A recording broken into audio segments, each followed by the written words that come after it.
Chapter 8. Wag at Home. There was no scrambling up to the windowsill this time. My visitors shot in like so many arrows, and brought up on their hands on the tablecloth, or lit on their feet on the top rail of a chairback, or on my shoulder as the fancy took them. It would be tedious to go through all the congratulations and thanks which I offered, and indeed received, for it was important to them that the jars should not get into the wrong hands. "Father says," said Wag, who was sitting on a book as usual, "Oh, what fun it is to be able to fly again!" And he darted straight and level and butted head first into the back of, Sprat, was it? Who was standing near the edge of the table. Sprat was merely propelled into the air a foot or two off, and remained standing, but, of course, turned round and told Wag what he thought of him. Wag returned contentedly to his book. Oh, Father says," he resumed, "he hopes you'll be able to come see us now. He says you did all right, and he's very glad the stuff got spilt, because they'll take moons and moons to get as much of it together again. He says they meant to squirt some of it on you when they got near enough, and while you were trying to get it off, they'd have got hold of—" He pointed to the box of jars. There was a shyness about mentioning it. "Your father's very kind," I said, "and I hope you'll thank him from me. But I don't quite see how I'm going to get into your house." "Fancy you not knowing that! I'll tell him you'll come." And he was out of the window. As usual, I had recourse to Slim. "Why, you did put some on your chest, didn't you?" was Slim's question. "Yes, but nothing came of it." "Well, I believe you can go pretty well anywhere with that, if you think you can." "Can I fly then?" "No, I should say not. I mean, if you couldn't fly before, you can't now." "How do you fly? I don't see any wings." "No, we never have wings, and I'm rather glad we don't. The things that have them are always going wrong somehow. We just work it in the proper way with our backs, and there you are, like this." He made a slight movement of his shoulders and was standing in the air an inch off the table. "You never tried that, I suppose?" he went on. "No," I said, "only in my dreams," which evidently meant nothing to him. "Well now," I said, "do you tell me that if I went to Wag's house now, I could get inside it? Look at the size I am." "Doesn't look as if you could," he agreed, "but my father said just the same as Wag's father about it." Here Wag shot onto my shoulder. "Are you coming?" "Yes, if I knew how." "Well, come and try anyhow." "Very well, as you please, anything to oblige." I picked up a hat and went downstairs. All the rest followed, if you can call it following, when there was at least as much flying up steps and in and out of banisters as going down. When we were out on the path, Wag said with more seriousness than usual, "Now, you do mean to come into our house, don't you?" "Certainly I do, if you wish me to." "Then that's all right. This way. There's Father." We were on the grass now, and very long it was, and nice and wet I thought I should be with all the dew. As I looked up to see the elder Wag, I very nearly fell over a large log, which was very careless of anyone to have left about. But here was Mr. Wag within a yard of me, and to my extreme surprise he was quite a sizable man of middle height, with a sensible, good-humoured face in which I could see a strong likeness to his son. We both bowed and then shook hands, and Mr. Wag was very complimentary and pleasant about the occurrences of the evening. "We've pretty well got the mess cleared up, you see. Don't be alarmed," he went on, and took hold of my elbow, for he had no doubt seen a bewildered look in my eyes. The fact was, as I suppose you have made out, not that he had grown to my size, but that I had come down to his. "Things right themselves. You'll have no difficulty about getting back when the time comes. But come in, won't you?" You will expect me to describe the house and the furniture. I shall not, further than to say that it seemed to me to be of a piece with the fashion in which the boys were dressed. That is, it was like my idea of a good citizen's house in Queen Elizabeth's time, and I shall not describe Mrs. Wag's costume. She did not wear a ruff, anyhow. Wag, who had been darting about in the air while we walked to his home, followed us in on foot. He now reached up to my shoulder. Slim, who came in too, was shorter. Haven't you got any sisters? I took occasion to say to Wag. Of course, said he. Don't you see 'em? Oh, I forgot. Come out, you sillies. Upon which there came forward 3 nice little girls, each of whom was putting away something into a kind of locket which she wore around her neck. No, it is no use asking me what their dresses were like, none at all. All I know is that they curtsied to me very nicely, and that when we all sat down, the youngest came and put herself on my knee as if it was a matter of course. "Why didn't I see you before?" I asked her. I suppose because the flowers were in our hair. Show him what you mean, my dear, said her father. He doesn't know our ways yet. Accordingly, she opened her locket and took out of it a small blue flower, looking as if it was made of enamel, and stuck it in her hair over her forehead. As she did so, she vanished, but I could still feel the weight of her on my knee. When she took it out again, as no doubt she did, she became visible, put it back in the locket, and smiled agreeably at me. Naturally, I had a good many questions to ask about this, but you will hardly expect me to put them all down. Becoming invisible in this way was a privilege which the girls always had till they were grown up, and I suppose I may say came out. Of course, if they presumed on it, the lockets were taken away for the time being, just in the same way as the boys were sometimes stopped from flying, as we have seen. But their own families could always see them, or at any rate the flowers in their hair, and they could always see each other. But dear me, how much am I to tell of the conversation that evening? One part at least, I remembered to ask about the pictures of the things that had happened in former times, in places where I chanced to be. Was I obliged to see them, whether they were pleasant or horrible? Oh no, they said, if you shut your eyes from below, that meant pushing up the lower eyelids, you would be rid of them, and you would only begin seeing them either if you wanted to, or else if you left your mind quite blank and were thinking of nothing in particular. Then they would begin to come, and there was no knowing how old they might be. That depended on how angry or excited or happy or sad the people had been to whom they happened. And that reminds me of another thing. Wag had got rather fidgety while we were talking, and was flying up to the ceiling and down again, and walking on his hands and so forth, when his mother said, Dear, do be quiet. Why don't you take a glass and amuse yourself with it? Here's the key of the cupboard. She threw it to him, and he caught it and ran to a tall bureau opposite and unlocked it. After humming and flitting about in front of it for a little time, he pulled a thing like a slate off a shelf, where there had been a large number of them. What have you got? Said the mother.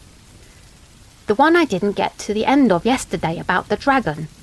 Oh, that's a very good one, said she. I used to be very fond of that. I liked it awfully as far as I got, he said, and was betaking himself to a settle on the other side of the room, when I asked if I might see it, and he brought it to me. It was just like a small looking-glass in a frame, and the frame had 1 or 2 buttons, or little knobs on it. Wag put it into my hand, and then got behind me, and put his chin on my shoulder. That's where we've got to, he said. He's just going through the forest. I thought at the first glance that I was looking at a very good copy of the picture. It was a knight on horseback in plate armour, and the armour looked as if it had really seen service. The horse was a massive white beast, rather of the cart-horse type, but not so the hairy in the hoof. The background was a wood, chiefly of oak trees, but the undergrowth was wonderfully painted. I felt that if I looked into it, I should see every blade of grass and every bramble leaf. Ready? Said Wag, and reached over and moved one of the knobs. The knight shook his rein, and the horse began to move at a foot pace. Well, but you can't hear anything, Wag, said his father. I thought you wanted to be quiet, said Wag, but we'll have it aloud if you like. He slid aside another knob, and I began to hear the tread of the horse, and the creaking of the saddle, and the chink of the armour, as well as a rising breeze which now came sighing through the wood. Like a cinema, you will say, of course. Well, it was, but there was colour and sound, and you could hold it in your hand, and it wasn't a photograph, but the live thing which you could stop at pleasure and look into every detail of it. Well, I went on reading, as you may say, this glass. In a theatre, you know, if you saw a knight riding through a forest, the effect would be managed by making the scenery slide backwards past him, and in a cinema it could all be shortened up by increasing the pace or leaving out part of the film. Here, it was not like that. We seemed to be keeping pace and going along with the knight. Presently, he began to sing. He had a loud voice and uttered his words crisply, so that I had no difficulty in making out the song. It was about a lady who was very proud and haughty to him, and would have nothing to say to his suit. And it declared that the only thing left for him was to lay himself under a tree. But he seemed quite cheerful about it, and indeed neither his complexion nor the glance of his eye gave any sign that he was suffering the pangs of hopeless love. Suddenly his horse stopped short and snorted uneasily. The knight left off singing in the middle of a verse, looked earnestly into the wood at the back of the picture, and then out towards us, and then behind him. He patted his horse's neck, and then, humming to himself, put on his gauntlets, which were hanging at his saddle-bow, managed somehow to latch or bolt the fastenings of them, slipped down his visor, and took the hilt of his sword in one hand, and the sheath in the other, and loosened the blade in the sheath. He had hardly done this when the horse shied violently and reared, and out of the thicket on the near side of the road, I suppose, something shot up in front of him on the saddle. We all drew in our breath. "Don't be frightened, dear," said Mrs. Wagg to the youngest girl, who had given a sort of jump. "He's quite safe this time." I must say it did not look it. The beast that had leapt onto the saddle was tearing with its claws, drawing back its head and driving it forward again, with horrid force against the visor, and was at such close quarters that the knight could not possibly either draw or use his sword. It was a horrible beast too, evidently a young dragon. As it sat on the saddle bow, its head was just about on a level with the knight's. It had 4 short legs with long toes and claws. It clung to the saddle with the hind feet and tore with its forefeet, as I said. Its head was rather long and had 2 pointed ears and 2 small, sharp horns. Besides, it had bat wings, with which it buffeted the knight, but its tail was short. I don't know whether it had been bitten off or cut off in some previous fight. It was all of a mustard yellow colour. The knight was for the moment having a bad time of it, for the horse was plunging and the dragon doing its very worst. The crisis was not long, though. The knight took hold of the right wing with both hands and tore the membrane upwards to the root like parchment. It bled yellow blood, and the dragon gave a grating scream. Then he clutched it hard by the neck and managed to wrench it away from its hold on the saddle, and when it was in the air, he whirled its body, heavy as it was, first over his back and then forwards again, and its neck bone, I suppose, broke, for it was quite limp when he cast it down. He looked down at it for a little, and seeing it stir, he got off, with the rein over his arm, drew his sword, cut the head off, and kicked it away some yards.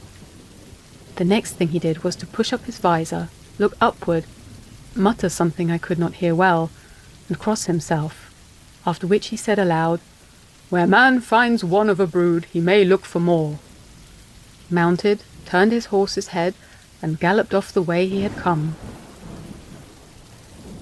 We had not followed him far through the wood when, "Bother," said Wag, "there's the bell." And he reached over and slid back the knobs in the frame, and the knight stopped.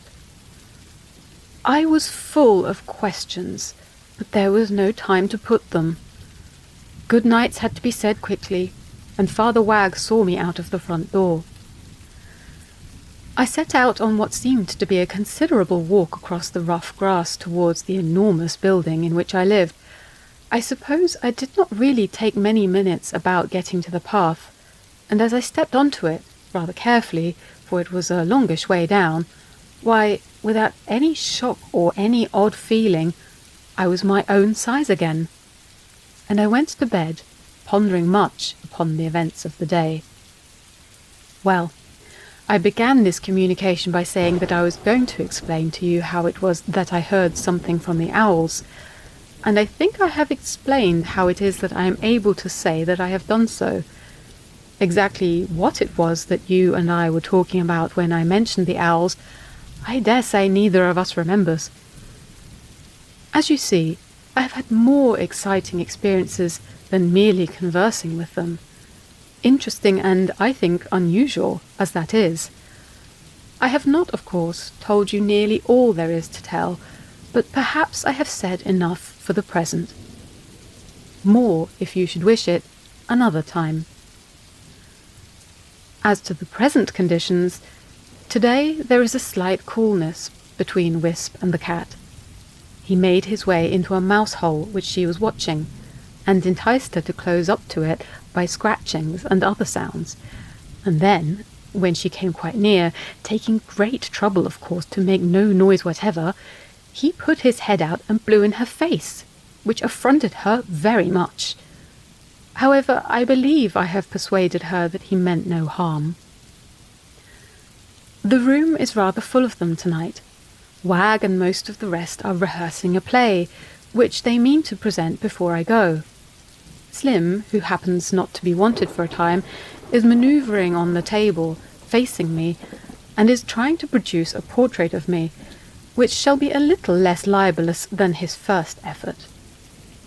He has just now shown me the final production, with which he is greatly pleased. I am not. Farewell. I am, with the usual expressions of regard, yours, M. or N.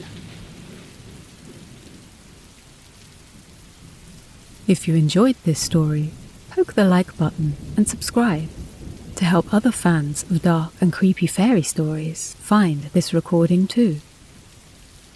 But before you go, tell me, how did this story make you feel? You can whisper it to me in the comments. Until we meet again in the twilight, stay enchanted, my friends.